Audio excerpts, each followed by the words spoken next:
In recent years, DNA testing from high-profiting companies such as Ancestry and 23andMe has skyrocketed, resulting in a billion-dollar industry. Considerably, we must take into account the ethical repercussions. For instance, where does the DNA go after being genotyped? Who has the rights to access it? And is it ethical for companies to be making such a large profit off of your own personal DNA? Today, we're going to look into all of these things. According to the McCombs School of Business, there are ethical implications beginning with the fact that, quote, the information they provide is far greater than the information they receive, end quote. Thus, when these large corporations receive your DNA, you will only be provided with a fraction of the information they genotyped for. Ethically, this is a boundary that has been crossed, as I personally believe people are entitled to the information regarding DNA they are providing.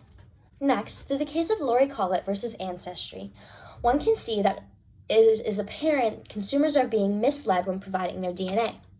Collett claims her genetic information was released to outside parties. Therefore, when you hand your DNA over to these large corporations, you have no say in what happens to it. You no longer own it nor control it. This crosses another major boundary that evidently proves DNA sharing is not ethical.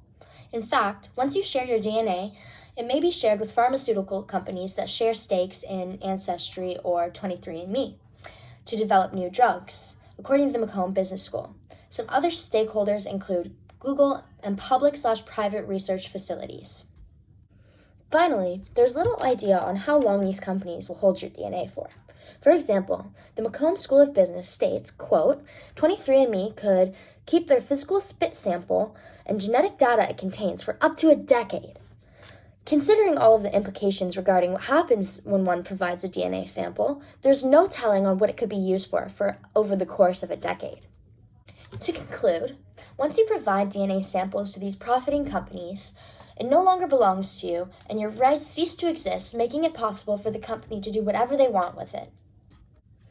Some key questions regarding DNA sharing that you might want to ask yourself before you decide to give these large corporations your DNA include, am I okay with my DNA being shared with third parties? Do I feel comfortable with them holding my DNA for such an extraneous amount of time?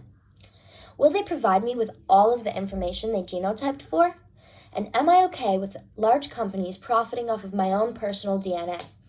If you answered no to any of these questions, DNA sharing might not be for you. Personally, DNA sharing isn't for me either.